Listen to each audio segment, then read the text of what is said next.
Welcome to Promote, Profit, Publish. I'm your host, Juliet Clark, and today we have one of our author guests. You're going to see a lot more author guests because this is the time of year in publishing where we have a lot of people who want to be out by Christmas. So you're going to be inundated with author interviews probably from now until January, but that's okay because we always want to hear the inspirational reasons that people wrote their books. So before we get started, and I introduce our guest who's patiently waiting over here. Remember to go over to breakthroughauthormagazine.com and grab your free subscription. There's no cost. There's lots of tips and tricks and author interviews and expert interviews. We have a great cast of contributors every month that I think you'll find a lot of value from, and it's free. Also, upcoming in October, we have our 10-day challenge, and we're going to be doing that on LinkedIn this time, which means that you have no opt-in. How exciting is that? No opt-in. You get to come along, you get to play, and we don't get to inundate you with emails unless, of course, you want them. So you can participate in that by going over and subscribing to our newsletter, and that's at breakthroughauthornewsletter.com. We are so excited about the lineup because we have an article every day to help you build your author platform, as well as a video. I just got done doing my 5 tips for a great launch video. And so, there's a lot there, 10 days worth. So once again, breakthroughauthornewsletter.com. No opt-in. Yay. So today's guest is Sam Eaton, and Sam is a global business coach for the HR professional with over 25 years of experience in building successful consultancies internationally. With her company, MindAbility Consulting, she serves clients across the UK, US, Canada, and South Africa. It's her mission to empower HR business owners and their teams to realize their business goals using MindAbility's unique growth programs so that they become much more profitable and with that improve their family lives. So welcome, Sam. Oh, it's great to be here. Thank you for having me, Juliet. I'm really excited. I love what I had to look like programs because, the British always spell things. I've got a Canadian client too. It's like, you're not spelling that right. So having an American husband, we have it all the time. We have to translate for one another. It's great. Oh, that is so funny. That is so funny. Yes, she is actually. Sam will probably be moving to the US if we can ever get all this COVID stuff out of the way. That's been what's been holding her and her husband up. So Sam is the author of the upcoming book. In fact, it'll be released the same day as this on 9/27, The Trouble with Pink Wheelbarrows. Now, that is a very odd title. Why that? Yeah. Well, it came out of my biggest failure. Having run 5 businesses, I've also been part of teams of a growing consultancy. At one stage in my life, I really thought I could make a huge success of an online retail business. I love shopping. I love gardening. What could possibly go wrong? Juliet, how wrong was I? In our first year, just before Christmas, I had the opportunity to buy a ton of pink wheelbarrows, right, and sell them. I thought I was doing an incredible job. No one else was buying them. None of our competitors. I knew that I'd hit pay dirt here. Absolutely not. You try packaging up from a distribution and logistics perspective, wheelbarrows and sending them out. Just not profitable from a time or anything else perspective. So that's where the name of the book comes from. And I know a lot of people I've spoken to have actually said it's intrigued them. So I'm looking forward to this. Yeah, it's so funny. I'm going to drop a little bit of the book in here, but Sam actually talks about how she had committed to gift wrapping them And if you've ever bought a bicycle for a child or something with wheels, and I mean, at least they have those pre-packaged things you can put those in. I mean, what a nightmare! I've bought big gifts and actually had to, piece the sheet around it and then try to match it up, and because I'm OCD, and tried to put the tape so it matched like I was sewing. I can't even imagine with a wheelbarrow. Like, did you just not? And the heaviness of it too. It's big, it's bulky, it's heavy, and it's like, did you just not think that through? Honest answer is no, I did not. I did everything on the spreadsheet, right? We did the finances, we did everything else, but the human element, i.e. me, because it was a new business, packaging it up, I didn't really give that enough thought. I'm such a can-do person. It's like, I can't do that yet. So I went in with my normal mantra. I can't do this yet. I can't be the first one. I haven't set a precedent here, right? But boy, I'm sure it's bigger companies, not the startups. Well, I know it is now who did that kind of thing. It may be different these days, but yeah, absolute nightmare. Yeah. But that's the whole premise of the book is, most people take a failure and they say, oh, it's a failure. But it's not. Failure is not the opposite of success. It's something we do every single day. I remember a conversation where I was having with my children and their friends were there. And my child was whining about something that they had failed at. And I'm like, you know what? Life's tough. Get used to it. You're going to fail every single day of your life. And one of the friends was sitting there like, man, your mom's mean. My parents would never say that to me, but it's true. I mean, as an entrepreneur, I fail at something every single day. It's how you handle it. It is. And I say to a lot of my clients, it's about being comfortable, being uncomfortable. And the second you get comfortable, particularly running your own business, is the time you really need to evaluate and reflect why that is. Yes, you've grown. Yes, you're happy with the business. Yes, you're successful. But standing still, in my opinion, is never good for a business owner to do. And I wanted to capitalize on, if you like, my mistake. It was a mistake. I don't see it as a failure, but in some ways it was. And put something together that was based on not only my experience, but the experience of others. Hence, you'll find as you go through the book, there are interviews there that are from other business leaders, other successful entrepreneurs from all sorts of walks of life and businesses. And for me, that was really important because it's the whole thing around that diversity of thought and the whole piece around unconscious bias. Just my voice alone wouldn't be enough for a would-be entrepreneur to pick this up and learn from. I want them to walk away with it and feel they've got a friend in the book that they can constantly refer to. Oh, that is really great. Especially since, as a business owner, we're really problem solvers. Not only the idea that we put out there, I'm not quite sure what problem you were solving with the pink wheelbarrow, but it's cute. But we're problem solvers every day. And I actually, like, when something goes wrong, that's the first thing I go into is, how can I fix this so it's win-win for everybody? Because I could fix things, but am I going to alienate in the process? So you're an HR professional. You talk about that, because HR professionals have to walk this line too in their problem solving that I don't have to. And I think that's a great thing. Actually, I'm not an HR professional, but what you've demonstrated there is a lot of people think I am. Oh. I'm first and foremost a business builder. And because this is my fifth business, when I first entered the world of HR consultancy around 15 years ago, I entered as a shareholder for a previous business. What I brought to that was my commercial expertise and my ability to be able to sell. So I could help grow the business, but I also understood the world of business. From there, I actually learned HR.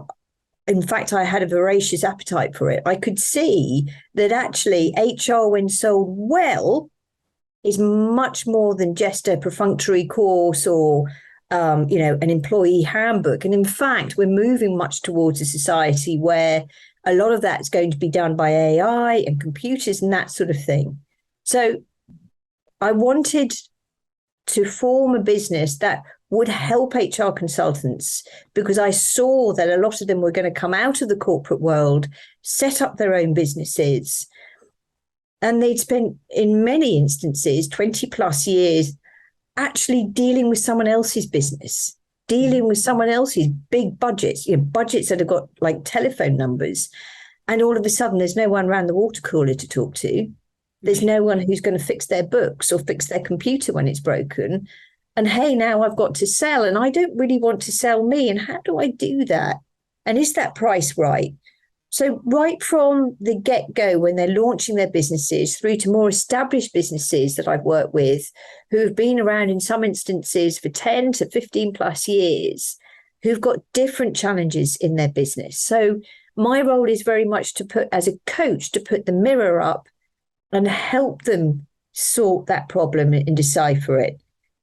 What I've ended up doing in a lot of instances, and we've built our programs around the fact, is we've actually now realized we're a hybrid between a coach and a mentor, and helping them with their business and standing with them shoulder to shoulder. So we know we've created something unique. We've gone out to the marketplace. We know what our competitors are doing. And we're able to actually help them overcome their issues and challenges and get them to that next stage. So we are part of the solution. We are not necessarily the solution itself, if that makes sense. Yes, absolutely it does. And I feel for, when you talked about HR, a very, very long time ago, one of my first jobs out of college, I was the CFO for a company, and we had an HR director. We were both pregnant at the same time. So the plan was from the president of the company, okay, Juliet will cover for you when you're out, and you will cover for her. And we both came back to the table. And I have to say, with HR, I have no tolerance for the things that go on in HR with Sam did this to me and I'm offended. And I was like, get over yourself and get out of my office. I mean, I just had no skill set to handle the things that these people handle on a daily basis. It was kind of wild. Now that I don't know why that just came up, just thinking about the HR, I really feel for these people. Yeah. I mean, and when you look at what they've been through the pandemic, overnight, some of them were moving masses, in some instances, 10,000 people from a workforce to work from home. Yeah. There's the computers, there's the security, there's the insurances, there's all sorts of other things that none of us even thought about, that they had to consider and then contend with their own change overnight. And that's just continued. And what's come out as a result of what we've seen in the pandemic is actually more change. The advance of HR technology like we've never seen before. And there's a lot of fear in the sector that actually some of this may take over their roles, which we fundamentally disagree with. We actually think it's going to enhance their roles and help them to be the strategic pillars of organizations, and definitely they're at the heart of the future of work moving forward. Very nice. Very nice.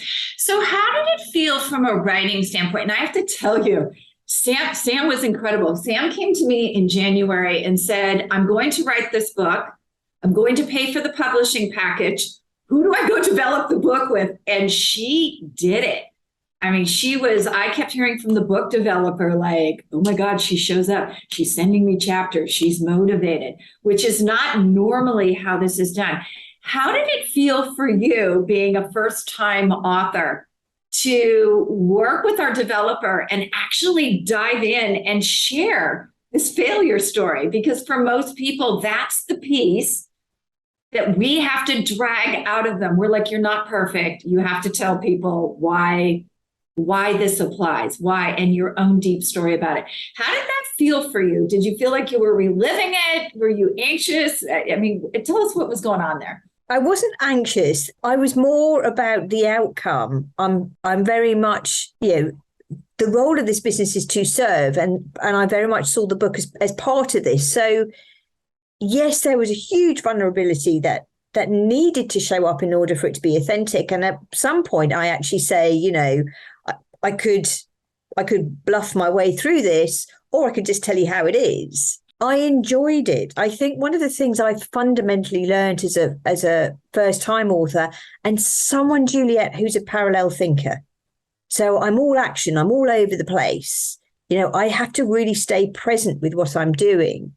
Mm-hmm. And accuracy, my bad, isn't my natural go-to. I have to work on that. So those are the areas I really had to work on. The planning, certainly your team and our book coach really helped me with that planning stage. For me, the hardest bit was going from the planning to almost diving in. I felt like I was this swimmer on top of a huge cliff that had never dived in before, knew that, I had to be careful going down and going in order to get this right.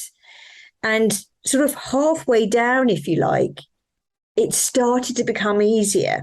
And I found after the first few chapters, I put time aside. I'd got clarity of thought because we'd done the planning so well. And then it accelerated. And I got to the point I was finding, sort of from Friday night through to Monday morning, I was writing. Mm-hmm. And more chapters were going out. That's the piece I think I really struggled with. I'd come to terms with the fact that I needed to show up authentically. Otherwise, what was the point? Yeah. And it's funny because I was like, where's Sam's book? And she's like, she keeps writing chapters. I have to stop her. So, you're one of those people, you're like a type A personality. When you're in, you are all in. Yeah. And, it was really enjoyable. And I had such a connection with Chris. I've been talking to a couple of my clients about writing their books, and where they're instantly falling down is they're sitting at their computer to try and write a book. And I can't emphasize it enough for anyone who's listening today and thinking about it. Get a book coach, get that accountability, have someone to talk to, get an expert. If you're looking at your finances, you get an accountant. If you're looking at building your people strategy, you get an HR person. If you're looking at different areas of your business, you bring an expert in. So why wouldn't you bring a book coach in? Right. And I think that is really the most successful books. We don't even take people. You're in our hybrid program. We don't even take people unless they've worked with a book coach, because we want the most extraordinary, well-written book in any place we go. So are you excited about promoting? I'm really excited about promoting. And also, I've got to admit, a little bit nervous. Again, it's new ground, new territory for me. But yeah, I am looking forward to seeing how it goes, what happens, and how it's received.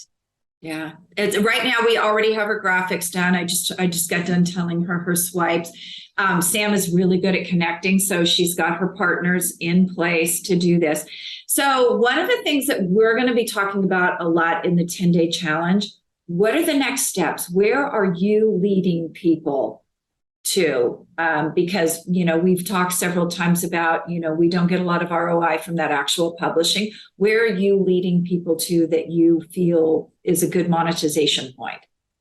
Right. So we're using the launch and the publication of the book to really help emphasize our knowledge and our mission, which we achieve through education, through experience, through humor. And we will be using that. So around the same time as the book's published, we've got a number of keynote speaking opportunities. We're launching other workshops. All our marketing teams, our paid search teams, our LinkedIn teams, everyone is poised and knows exactly what's happening as when. So we can really prioritize and expand on this. We very much see the book as the launch pad for future work, for future thought leadership as well, if you like. It's we're still a fledgling business, Juliet. We're under 3 years. So we've come far with what we've done so far. And the book is very much part of our strategy to grow our base, to grow our followers, and to continuously add value. The feedback we have got, particularly from those who have endorsed it, has been that actually it is not a boring read. And that's something that means a lot to me. How many of us, when we look at all our bookshelves, and I look at mine, my goodness, there's some of the books that I read and I think, oh my goodness, this is I know I've got to get through it. And I didn't want that mindset or that thought with this book. I wanted something to be enjoyable and fun, and yet people still be able to mark lots of different things that they can learn and get from it. So that's where we're going with it. We want to use it as a launch pad. We want to use it to help with our thought leadership. We want people to enjoy it. Yeah, and you have a great sense of humor, so I can imagine from what I've read already that this will be. So you guys, you can buy the book at pinkwheelbarrows.com.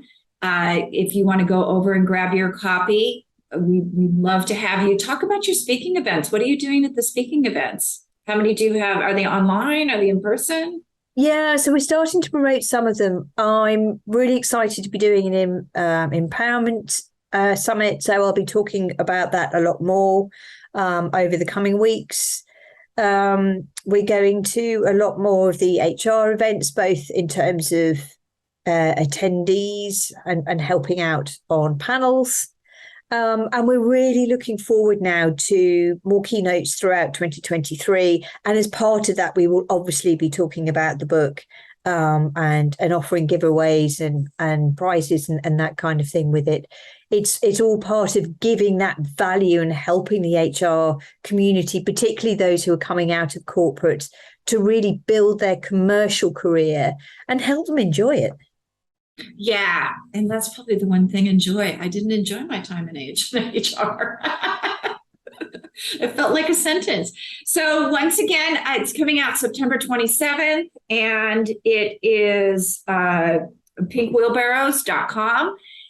Where can we find you if people want to connect with you? Great. Thank you, Juliet. Either through the website, which is MindAbilityBusinessCoaching.com. The team's email address, which is info@mindabilityconsulting.org. I had to think there. And my LinkedIn. I'm quite easy to find on LinkedIn, but happy to share that with you, Juliet, to share with listeners if they want to connect and they've got any questions. I'm always open for that. Yeah. Is it Sam Eaton or is it under Samantha? I think it's Samantha Eaton 1450. Okay, very good. Well, thank you so much for being on today. Oh, thank you for having me, Juliet.